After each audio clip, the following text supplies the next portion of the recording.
사무엘상 29장 다 찾으셨어요? 예, 합독합니다. 블레셋 사람들은 그 모든 군대를 아벡에 모았고 이스라엘 사람들은 이스라엘에 있는 셈 곁에 진쳤더라.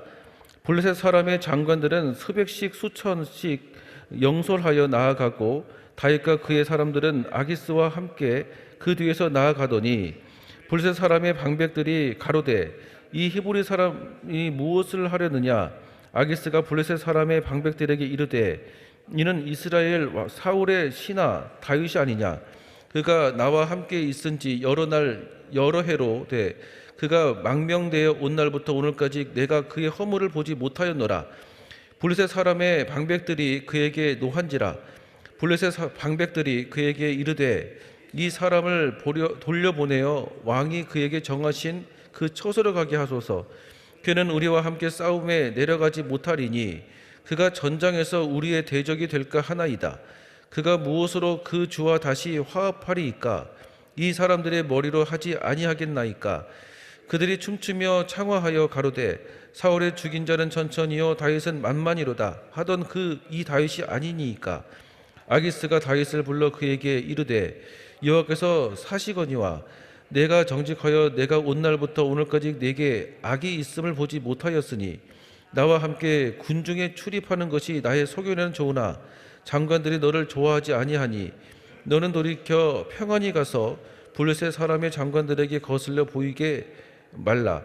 다윗이 아기스에게 이르되 내가 무엇을 하였나이까? 내가 당신의 앞에 오늘까지 있는 동안에 당신이 종에게서 무엇을 보셨기에 나로 가서 내 주 왕의 원수와 싸우지 못하게 하시니까?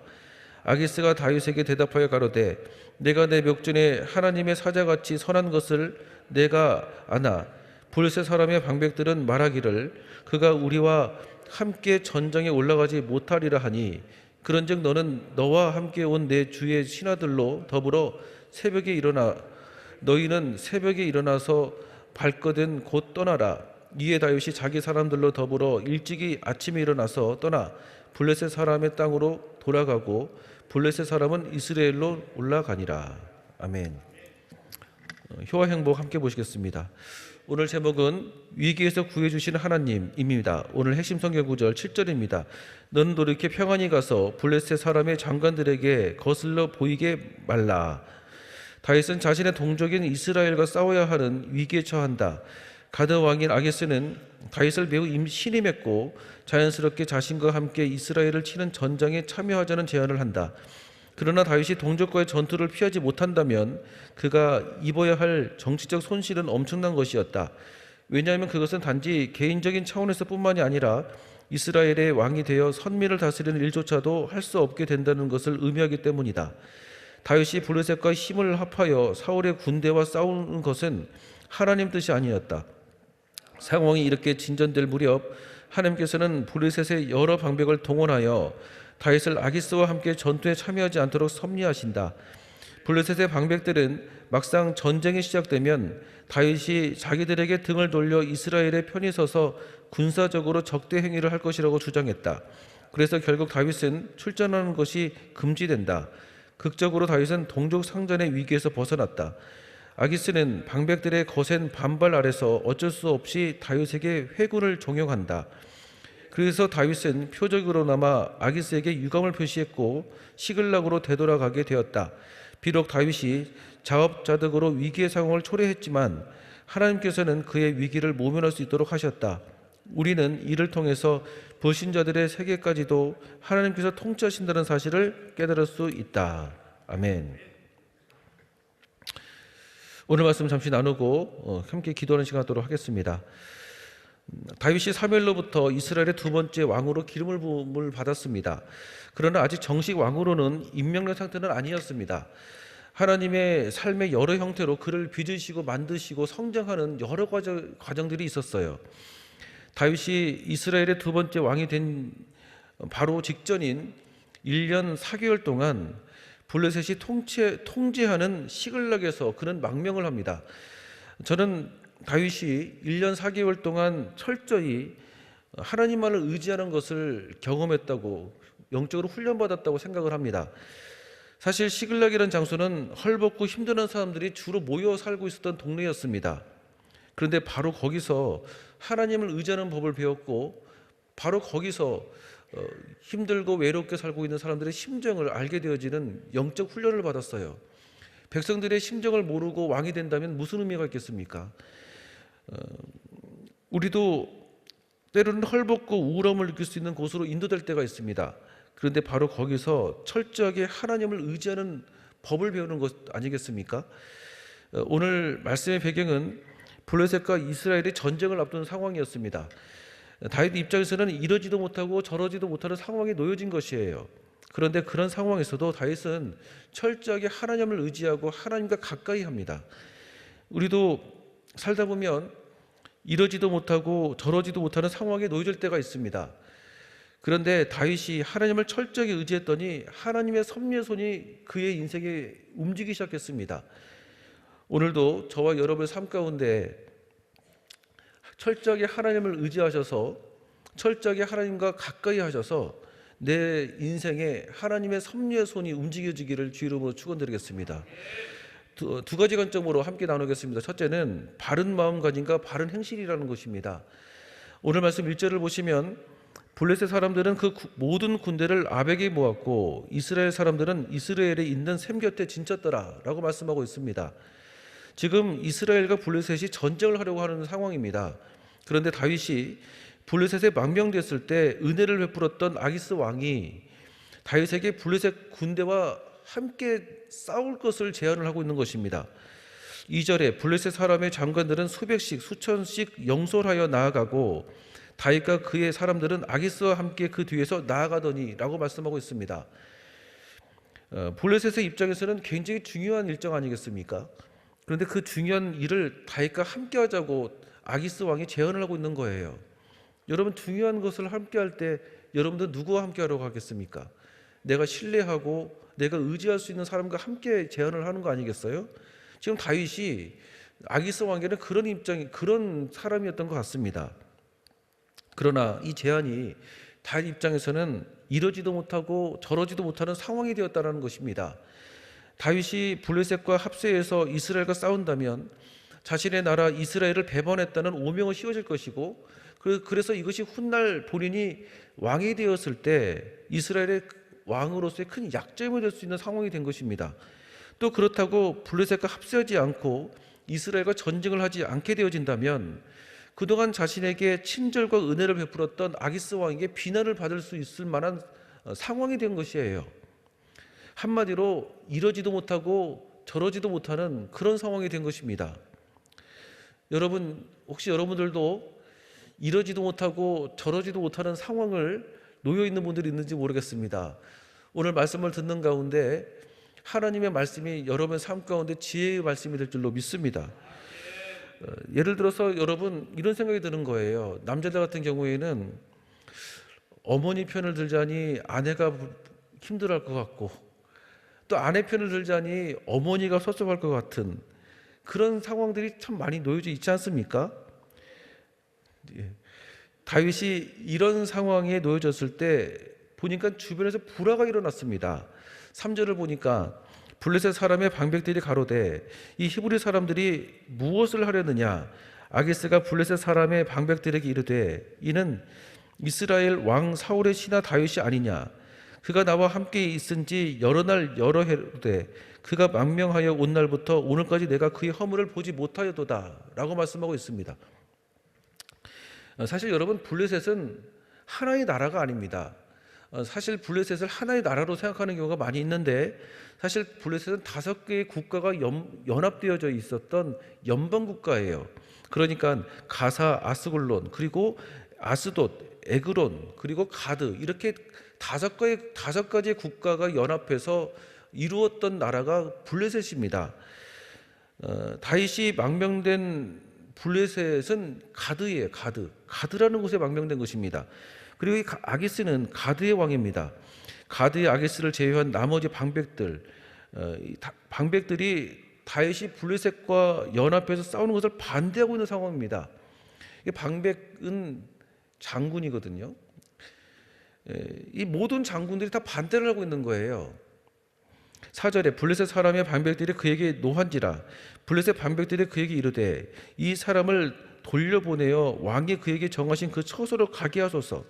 그는 우리와 함께 싸움에 내려가지 못하리니 그가 전장에서 우리의 대적이 될까 하나이다.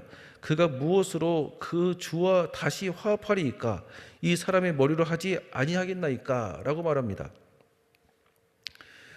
다윗이 분명 이스라엘의 장군으로서 우리가 싸웠던 적이었는데 우리가 이 사람을 뭐를 보고 함께 일을 할 수 있겠습니까?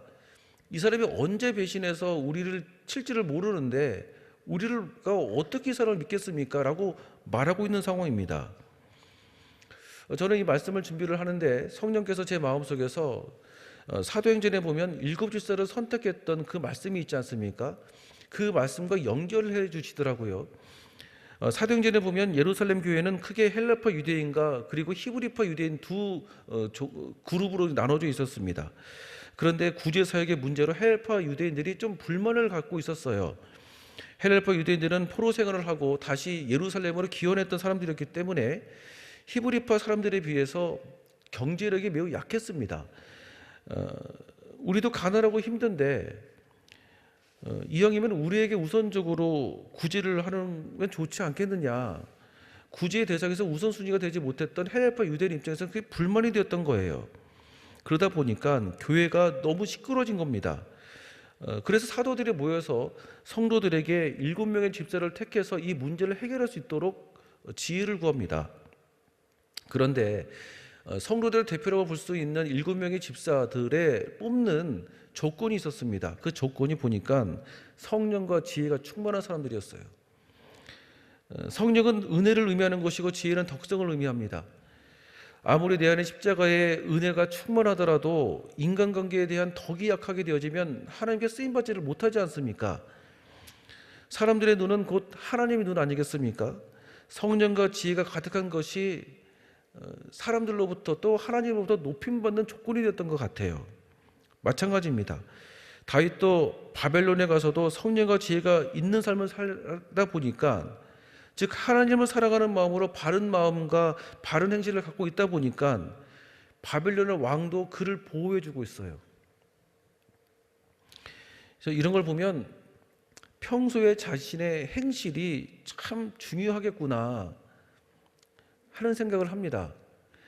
오늘도 여러분 성령과 지혜가 충만하게 주 이름으로 축원드리겠습니다. 영적으로 좋은 습관과 좋은 마음을 갖고 좋은 행실을 갖고 있는 사람들은 주변의 사람들이 모두 다 나를 반대할지라도 꼭 누군가 한 사람은 나를 지켜주더라고요. 오늘 이 영적 말씀이 내 삶에 큰 지혜의 말씀이 될 줄로 믿습니다. 두 번째로는 다윗이 속마음을 숨긴다라는 것입니다. 오늘 8절을 보시면 다윗이 아기스에게 이르되 내가 무엇을 하였나이까? 내가 당신의 앞에 오늘까지 있는 동안에 당신이 종에게서 무엇을 보셨기에 나로 가서 내 주 왕의 원수와 싸우지 못하게 하시나이까? 라고 말씀하고 있습니다. 여러분 8절을 부연 설명을 하자면 이렇습니다. 블레셋 방백들, 그러니까 블레셋의 장군들은 다윗에 대해 예전에 블레셋과 용감하게 싸웠던 그 용맹한 장수로 기억을 하고 있었던 거예요. 그래서 5절을 보시면 사울이 죽인 자는 천천히요 다윗은 만만이로다 라고 이스라엘의 사울 왕과 다윗과 비교를 하면서 말할 정도의 사람인데 우리가 어떻게 다윗을 믿을 수 있겠습니까? 라고 지금 말을 하고 있는 거예요. 아무리 아기스 왕이 다윗을 보호하려고 해도 모든 장군들이 반대를 하다 보니까 그 의견을 또 왕도 무시를 못했던 것 같아요. 그래서 다윗에게 가족들이 함께 있는 그 시글락으로 다시 돌아갈 것을 제안을 합니다. 여기서는 성경에서는 집으로 돌아갈 것을 말을 하고 있는데 그 집이라는 장소가 시글락이에요. 다윗의 입장에서는 이스라엘과 싸우지 않아도 되고 아기스 왕의 비난을 받지 않을 너무 좋은 상황이 된 거 아니겠습니까? 그러면 다윗 입장에서는 매우 좋은 거예요. 그런데 다윗이 너무 좋은 자신의 감정을 표현하지 않고 있습니다. 너무 감사하다고, 내가 지금만을 기다렸다고 이렇게 안 했어요. 오히려 섭섭함을 드러내고 있습니다.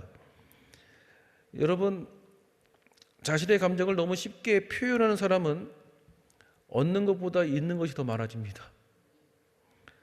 믿는 사람이라고 해서 무조건 느끼는 감정을 억압해서 살라는 것은 아니지만 자신의 감정을 시기적절하게 표현하지 못하는 조절 능력이 약하면 영적으로 매우 성숙도가 약하다고 볼 수가 있습니다.